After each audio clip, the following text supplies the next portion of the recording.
All right, you guys. So I love watching movies. My family, every Friday night, we have family movie night, and we like to watch different kinds of movies. Lately, we've been trying to expose our kids to all the old school movies that we grew up on.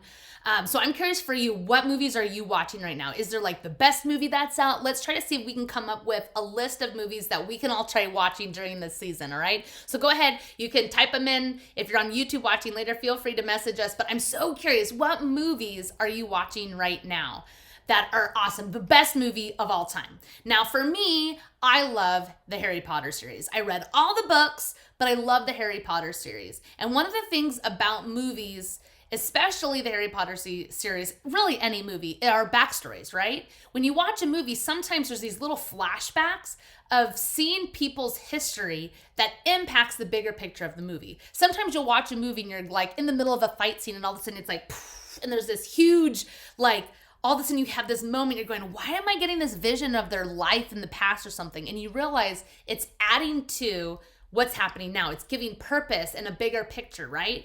And the same thing is true in the Harry Potter series. There's this one character, I don't want to ruin it for you, but Snape. And in the whole series, you're trying to figure out, is Snape good? Is he bad? Does he like the main character, Harry? Does he not like him? What is he doing?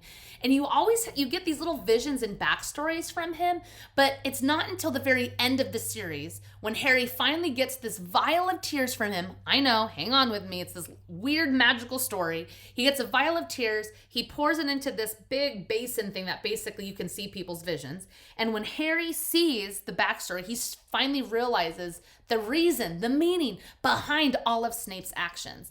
And to be honest, when I read the book, I remember bawling my eyes out because it was so powerful to finally see the bigger purpose, the point of why Snape was making all of these decisions and choices.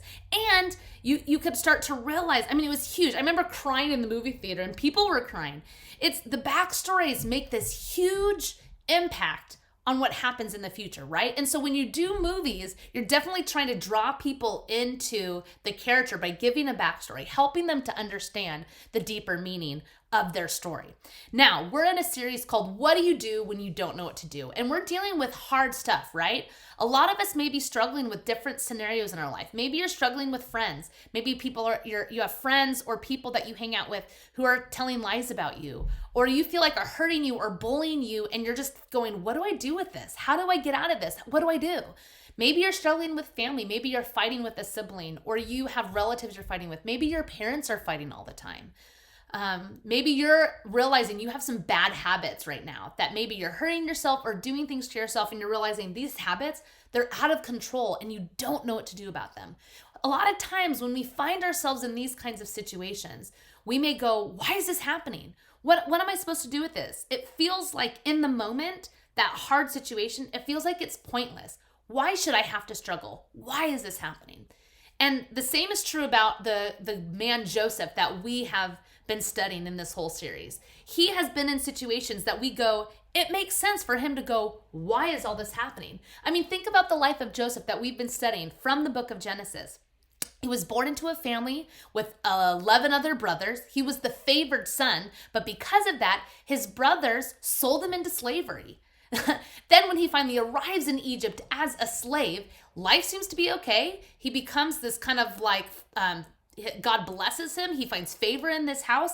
But then the wife of his slave master, Potiphar, his wife, tries to go after him, wants to sleep with him. And he's stuck in this crazy scenario where he goes, I can't do that. And then the wife enacts revenge and then claims he rapes her. So what does she do?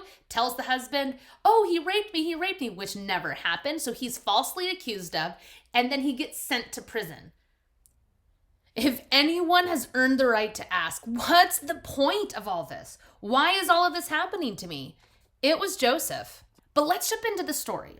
Let's go and see what continues to happen next. And my hope is that tonight we can kind of wrestle with this question of what do we do when we're in scenarios going, why is this happening? So let's read together in Genesis chapter 40. Grab a Bible. You can grab an app on your phone if you want. I'm also going to have the words on the screen.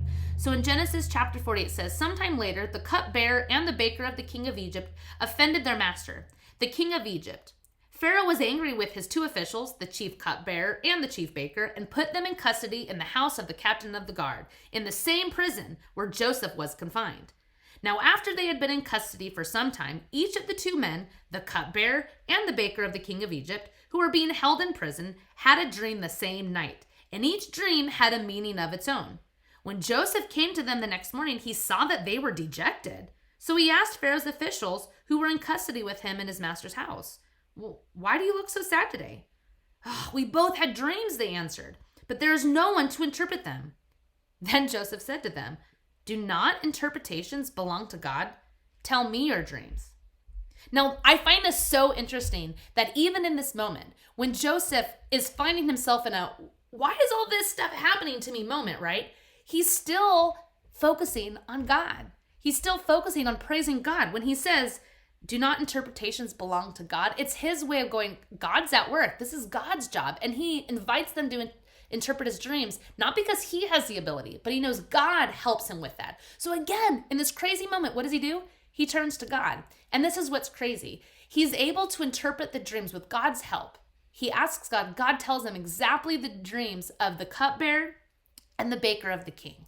Now, sadly, the baker of the king is killed. That's not his role. That the dream was telling him that he was going to die. So it happens. He tells the baker is killed. He tells the cupbearer, "You're going to live," and the cupbearer lives and goes back to Pharaoh to go and work for the Pharaoh.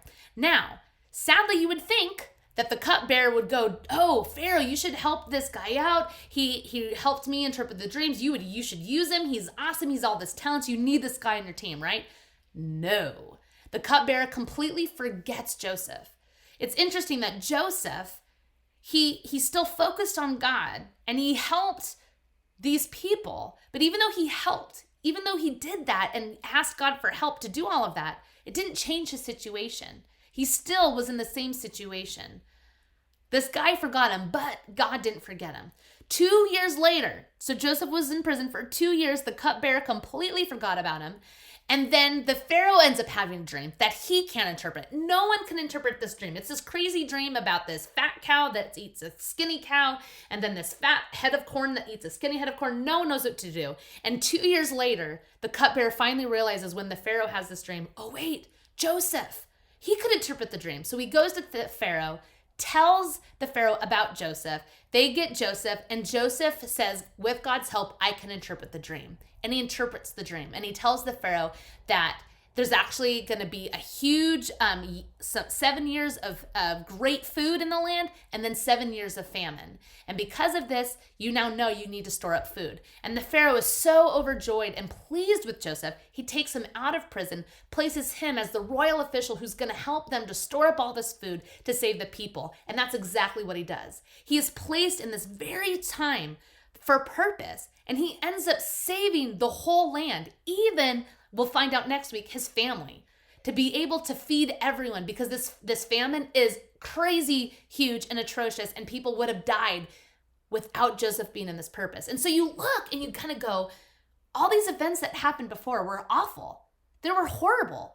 But it was almost like that wasn't the end of Joseph's story. That was his backstory. That all of these horrible things happened to Joseph in order for him to be placed in this specific time for a purpose. And I think that is our point, is that when you don't know what to do, remember that your problems can actually position you for a purpose. Now, I don't claim to think that God makes bad things happen to us. I mean, just because something happens doesn't mean it was something God did to you or wanted for you, right? He doesn't make all these horrible things happen to us.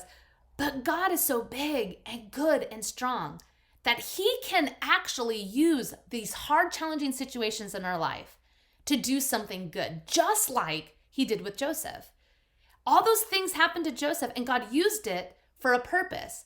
And I think the same thing is true for us, that God promises that he is good and loving. In fact, in Romans chapter 8:28, I love this verse. I always try to remember this verse. It says, "And we know that in all things, God worked for the good of those who love him, who have been called according to his purpose." And I think this is so important for us, is that God, he is working for our purpose. He loves us. He's not making all these bad things happen to us. He doesn't want those things for us, in fact. If you're struggling with stuff at home, if you're struggling with friends, if there's some really hard situation that you don't know what to do with, God didn't necessarily make that thing happen. But God can actually use it for a purpose. And it doesn't change your situation, but it helps to make us change our perspective that our pain can actually have purpose.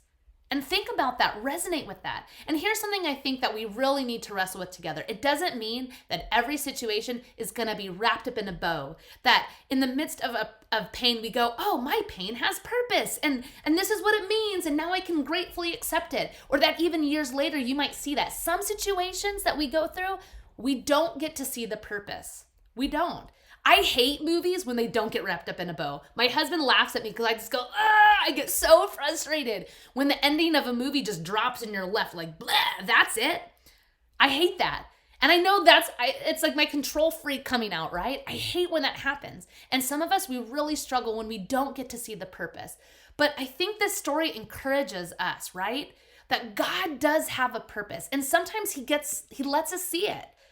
But when we don't, we can still trust that God is at work, that he can be using it for a purpose. And it may take us a while. It may take us years. I mean, think about Joseph. He was in jail for 2 years. It didn't happen right away. So think about that today, that maybe God is using your pain for a purpose. So what do we do with that information? That can be good, but how do we deal with it? So there's a couple things I think that can help us. So one of the things is, remember, your story is unique. You're the only one with your exact story. Now, your situation may not be fun. It's challenging and difficult, but it could be putting you in a position that God uses to grow you and change you and discover things in a way that you never could otherwise. God could be using your specific story for a purpose. And the second thing is, think about the fact that your story can interact with others. You may go through an experience now that someone else may go through later, that God could be using you to speak into their life. If you're struggling with family troubles, maybe your friends struggle with that next year, and you can help them and encourage them. You go, wow, that's crazy. I never even realized that me struggling with this might help someone later. That's just one way that we might be able to see that, to help others know that they're not alone. And the same thing is true for us. We might have other people come alongside of us in our pain to help us.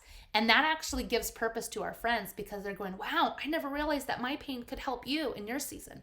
So tonight, just to encourage you, maybe think about this. What if God is using your situation for something that you never would have imagined? What if he's using your pain for a purpose? What if he has a purpose for you that he's positioning you for? He didn't cause the pain. He didn't cause all these scenarios. But what if you're in the backstory right now? What if you're just living out the backstory and this isn't the final word? This isn't the last part of your story. That something in the future is going to be amazing, that has purpose, that's going to blow your mind because it's something you never would have imagined. And what if the first step is simply asking for his help? Will you do that tonight? Will you ask him for his help with whatever situation you're in? Let me pray for you. God, I pray that you would just give us help in the midst of our pain, in the midst of our situations. Help us to turn to you. Help us to ask you for visions to see what you're doing so that we can trust you, God. I pray that no matter what situations we are all in, God, that we can turn to you and ask for help. Help us to be honest with each other about what we're going through so that we can also be a community that loves each other, that supports each other.